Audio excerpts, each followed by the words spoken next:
오늘 하나님께서 우리에게 주시는 말씀은 갈라디아서 1장 6절에서 17절까지 말씀입니다.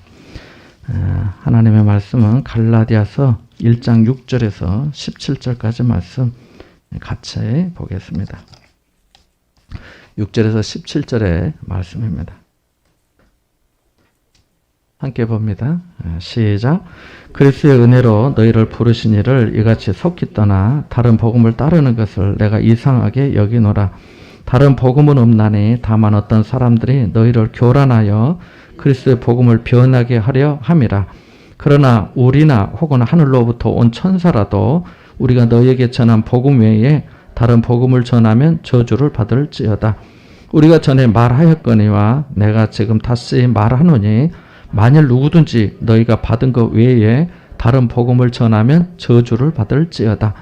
이제 내가 사람들에게 좋게 하랴 하나님께 좋게 하랴 사람들에게 기쁨을 구하랴 내가 지금까지 사람들의 기쁨을 구하였다면 그리스도의 종이 아니니라.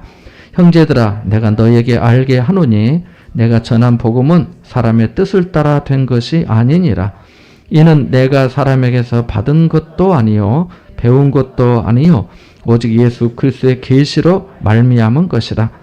내가 이전에 유대교에 있을 때 행한 일을 너희가 들었거니와 하나님의 교회를 심히 박해하고 멸하고 내가 내 동족 중 여러 영갑자보다 유대교를 지나치게 믿어 내 조상의 전통에 대하여 더욱 열심히 있었으나 그러나 내 어머니의 태로부터 나를 택정하시고 그의 은혜로 나를 부르신 이가 그의 아들을 이방에 전하기 위하여 그를 내 속에 나타내시기를 기뻐하셨을 때에 내가 곧 혈육과 의논하지 아니하고 또 나보다 먼저 사도된 자들을 만나려고 예루살렘으로 가지 아니하고 아라비아로 갔다가 다시 다메섹으로 돌아갔노라. 아멘.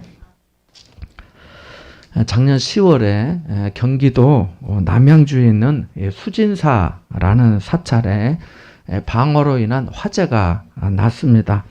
이 화재로 2억 원 이상의 재산 피해가 났습니다.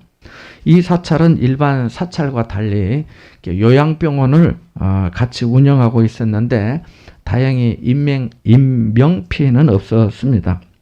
만약 화재가 크게 번졌다면 수많은 인명 피해가 생겼을 겁니다. 경찰과 또 소방서의 화재 감식반은 화재 원인을 조사하였습니다. 화재가 있은 지 나흘째 되던 날 화재를 낸 범인이 잡혔는데 알고 보니 40대 여성이었습니다. 이 여성은 이미 2019년도에도 이 사찰에 기웃거리면서 방화를 시도하다가 미수에 그쳐 경찰에 지명 수배가 된 상태였습니다. 그래도 다시 시도해 결국 화재를 내고 만 겁니다. 그런데 경찰에 검거되고 난 다음에 이 여성이 경찰에서 조사를 받으면서 한 말이 뭔지 아세요?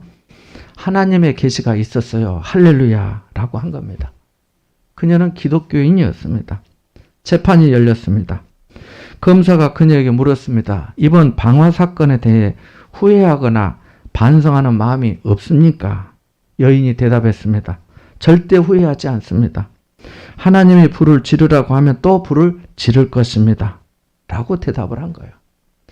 법정은 술렁이고 검사는 도대체 이해가 되지 않는다는 표정으로 그녀를 쳐다보았습니다. 그리고 다시 또 물었습니다. 왜 불을 질렀습니까? 그녀가 대답했습니다. 불을 태운 것이 아니라 복음을 전하려고 한 것입니다. 하나님이 하라고 하면 또 순종해야 합니다. 이게 그녀의 대답이었습니다. 여러분 어떻습니까? 예수 믿는다고 사찰에 가서 불 지르고 복음 전하기 위해 그랬다고 해도 되는 겁니까?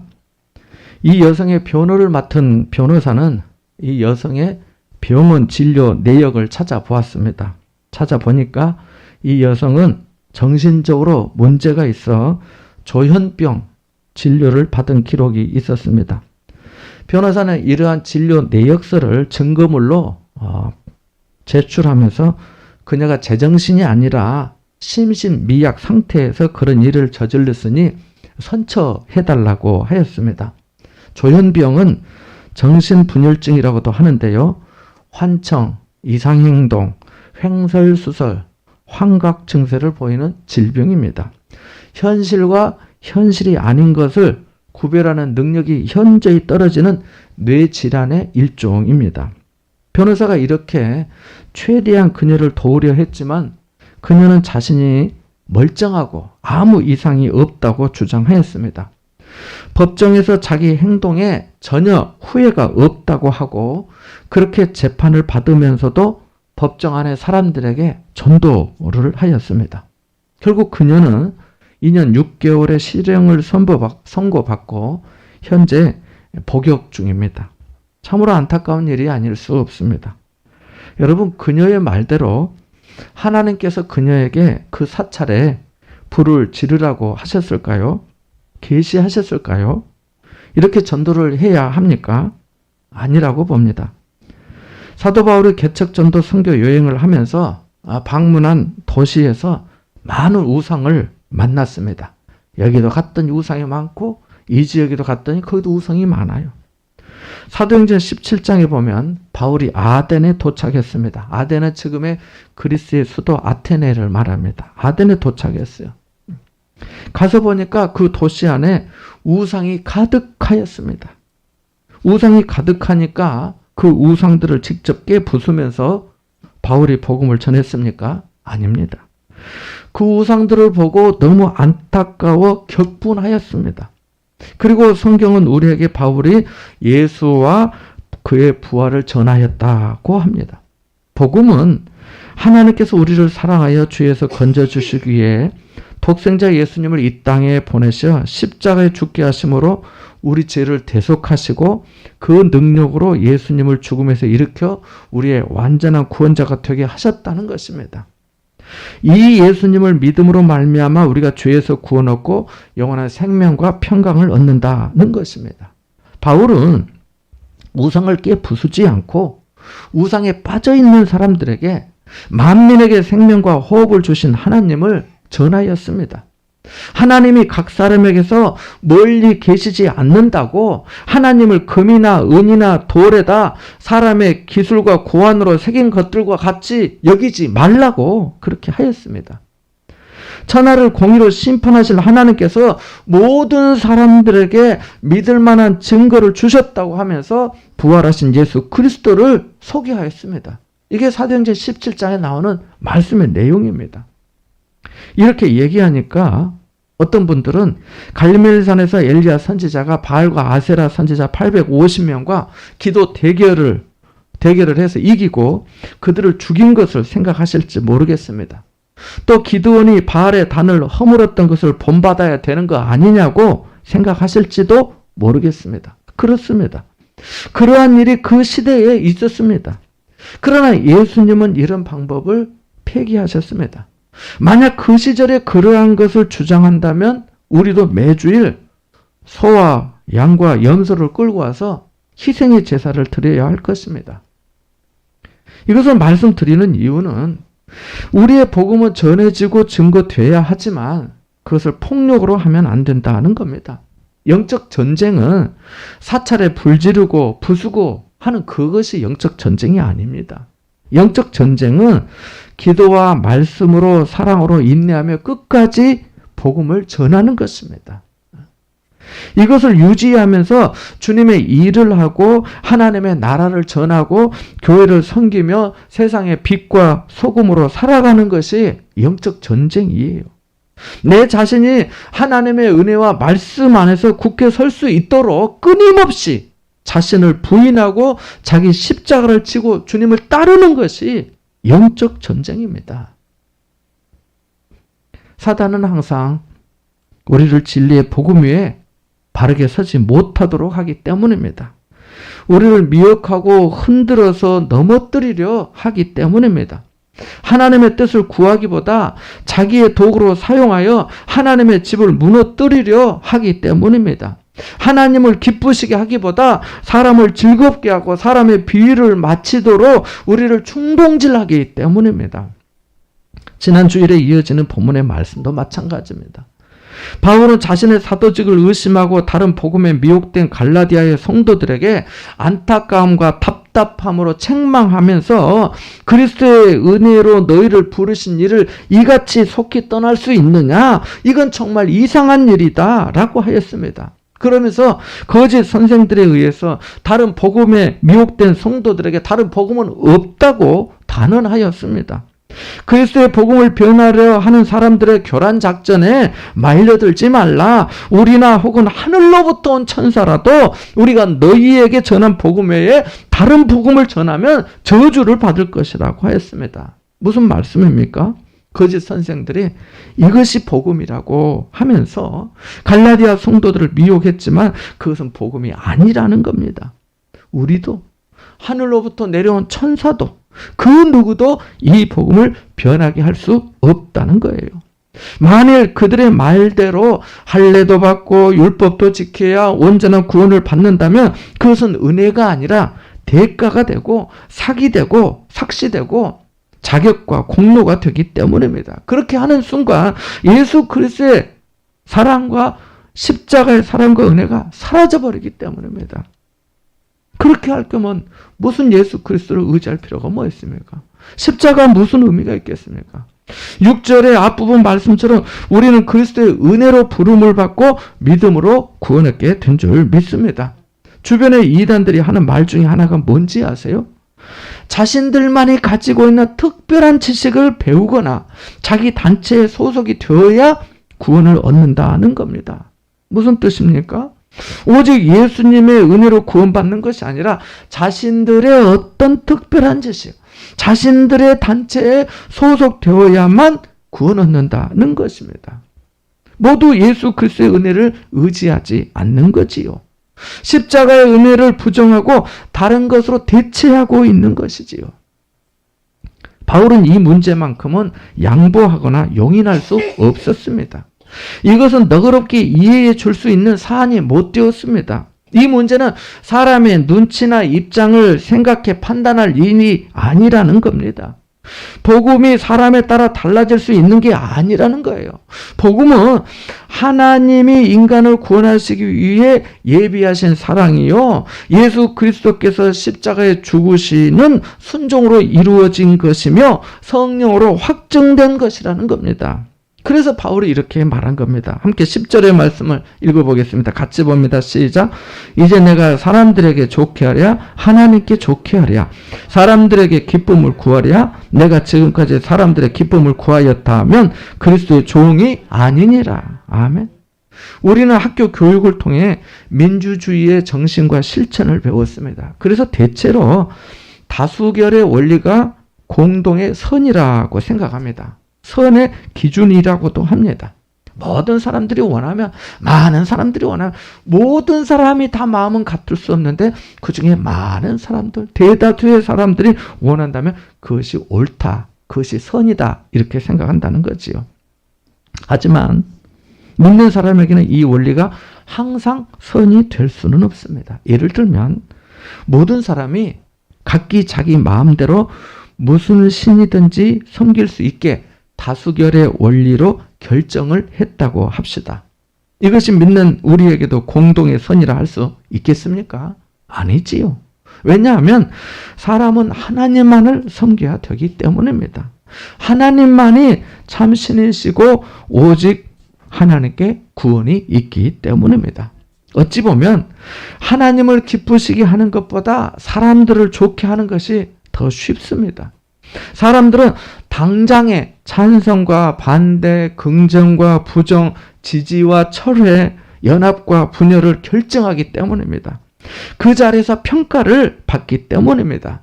사람들이 눈에 보이고 손에 잡히는 것을 보이지 않는 하나님보다 더 두려워하기 때문입니다.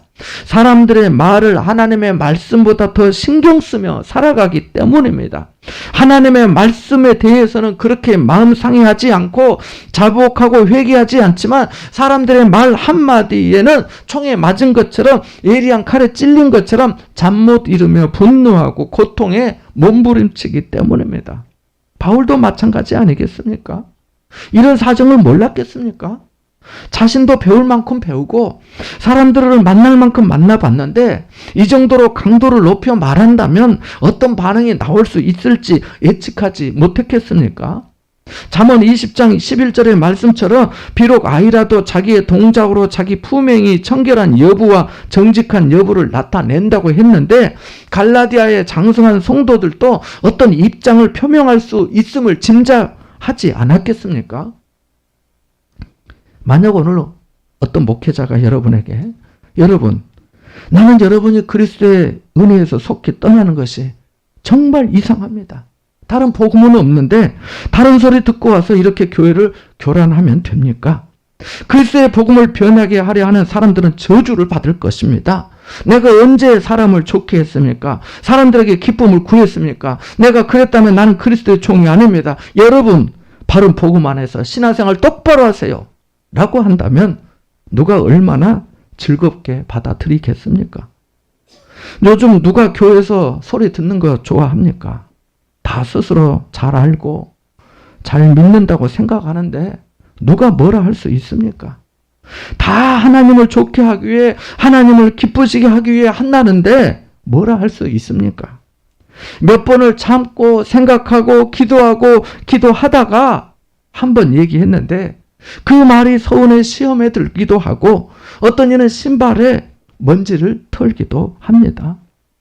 귀담아 들을 이야기가 있습니다. 하나님이 이스라엘의 초대왕 사울에게 사무엘 선지자를 통해 아말렉 민족을 진멸하라고 명령하셨습니다. 지금 가서 아말렉을 쳐서 그들의 모든 소유를 남기지 말고 진멸하되 남녀와 소아와 젖먹는 아이와 소와 양과 나귀와 낙타와 나귀를 죽이라고 하셨습니다. 사울왕은 군대를 소집해 아말렉 공략에 나섰습니다. 승리했습니다. 그런데 사울과 백성이 아말렉 왕과 소와 양 중에서 가장 좋은 것을 남겼습니다. 어린 양과 모든 좋은 것을 남겼습니다.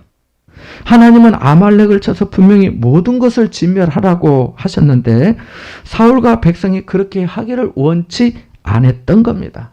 그것들이 모두 재산이 될 수 있었기 때문이지요. 어린 양을 두었다가 그것이 자라서 새끼를 베면 재생산으로 더욱 큰 부를 축적할 수 있었기 때문입니다. 하나님은 사무엘 선지자에게 사울을 왕으로 세운 것을 후회한다고 하시면서 사울이 나를 따르지 아니하고 내 명령을 행하지 아니하였다고 하셨습니다. 사무엘이 사울을 찾아갔습니다. 사울을 만나서 하는 말이 사울 왕이시여 내 귀에 들리는 양과 소리가 무엇입니까? 라고 묻습니다. 사울이 말합니다.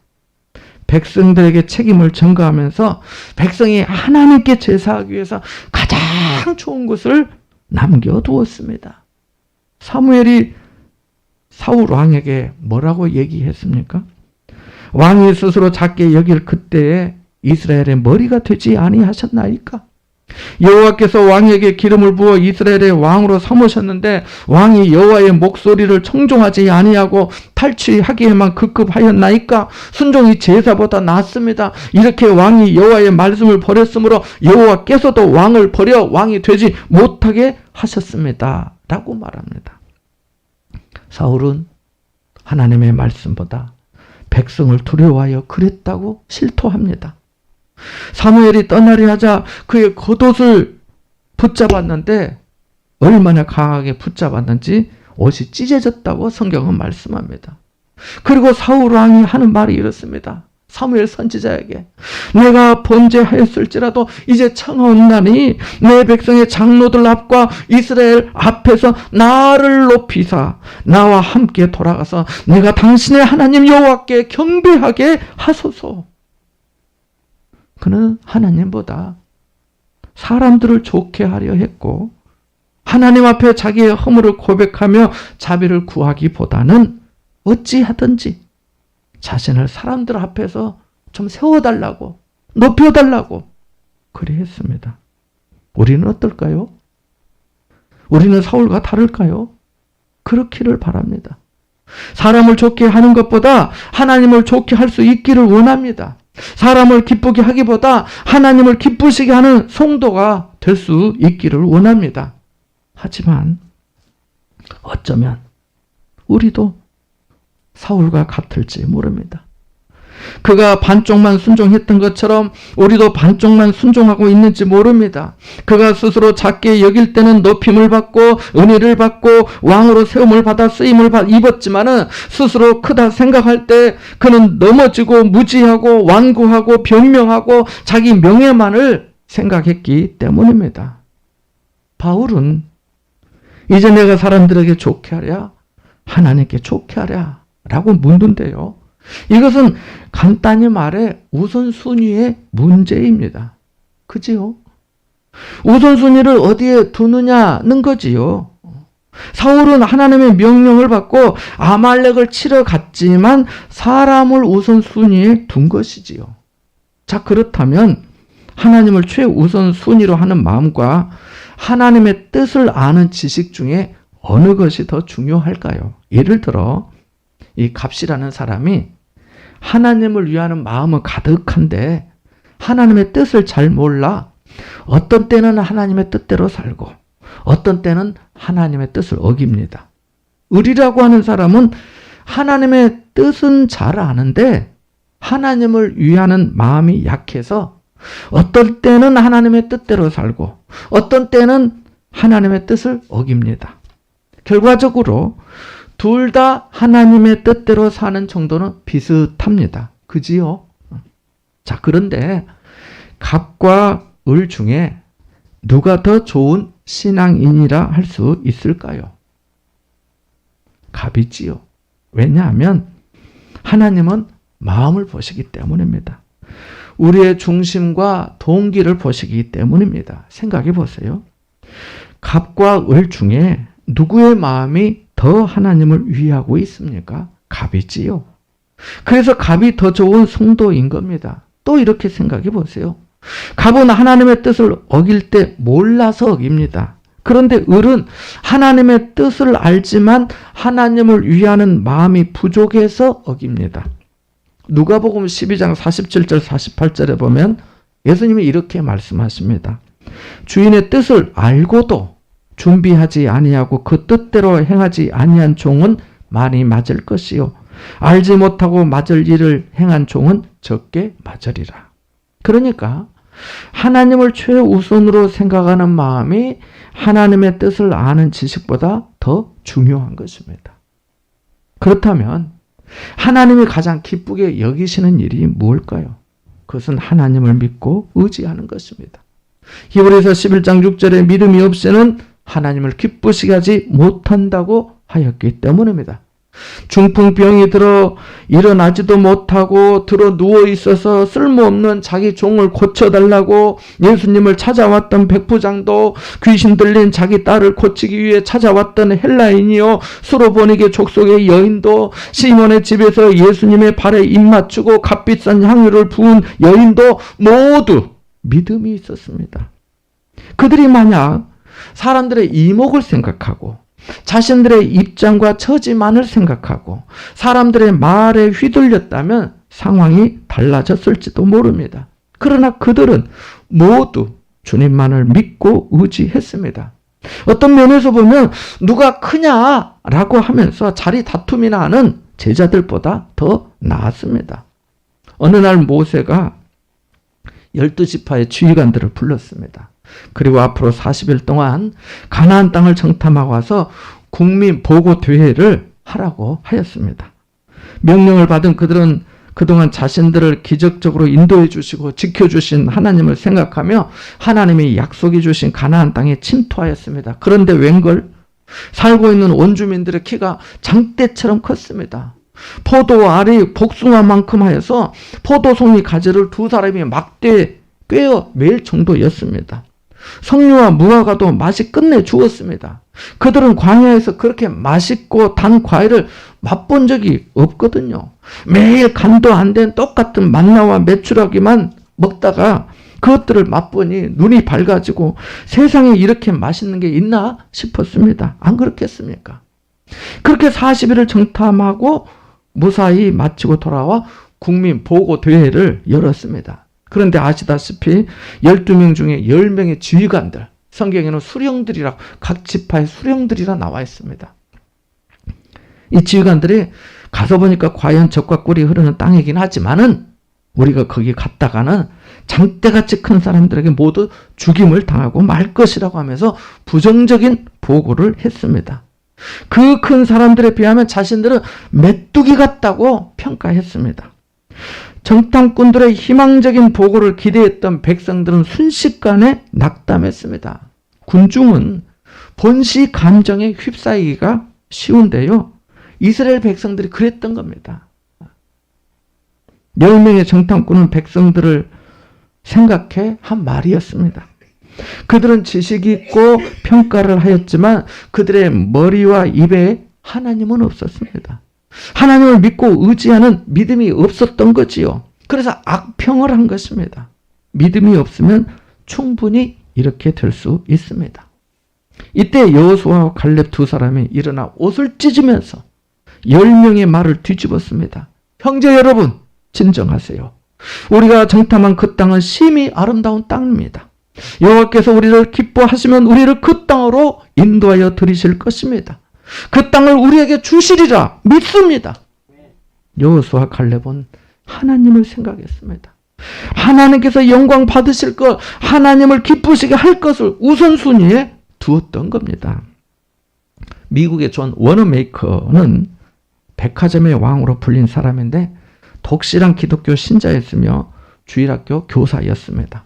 하루는 일본에서 귀한 손님이 왔다가 이 워너메이커가 섬기는 교회를 방문하고 싶다고 했습니다. 워너메이커는 그를 자기 교회로 맞이하였고 자신이 섬기는 주일학교 어린아이들에게 인사를 할 수 있도록 기회를 줬습니다. 그리고 인사말을 한마디 해달라고 부탁했습니다.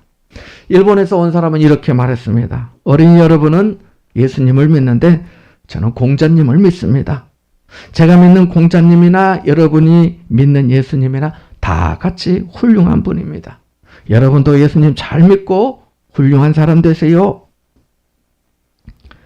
이 사람의 인사말이 끝나자마자 워너메이커는 즉시 단상에 올라가서 일본 손님의 안면을 무시한 채 이렇게 말했습니다. 어린이 여러분, 저 일본 손님이 믿는 공자님과 예수님은 전혀 다른 분입니다.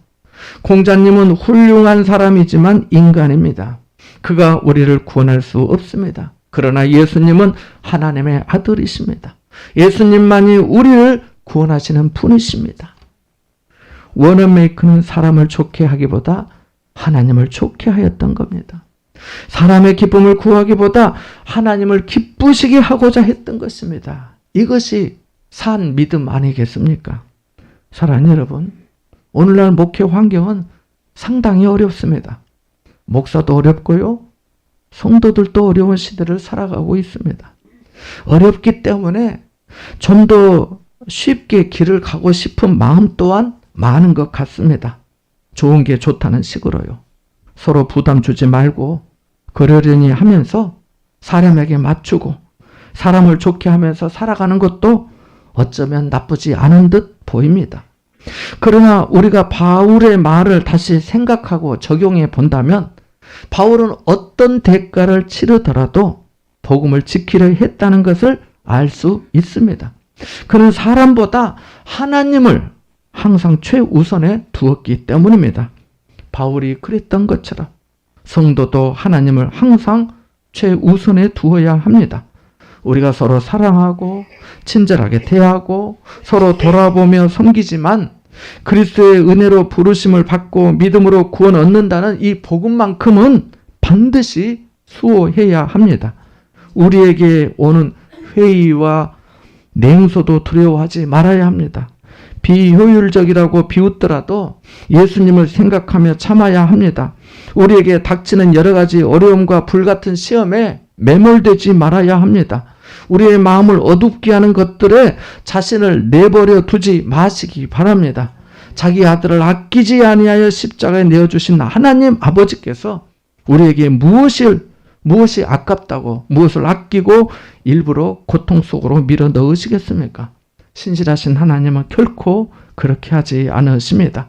어느 순간 우리는 누구를 좋게 할 것인지, 사람을 기쁘게 할 것인지, 하나님을 기쁘시게 할 것인지, 사람의 종으로 살 것인지, 그리스도의 종으로 살 것인지를 더 진지하게 숙고해야 할 시간이 올 것입니다. 어떤 분은 이미 이 과정에 들어섰는지도 모릅니다. 그때 하나님을 기쁘시게 하는 결정을 할 수 있게 되기를 바랍니다. 뜻이 분명하면 말이 확실하고 힘이 있습니다. 하나님을 최우선에 두고 마지막까지 믿음의 여정에서 승리하는 여러분 되시기를 주님의 이름으로 축원합니다. 잠시 말씀을 묵상하겠습니다.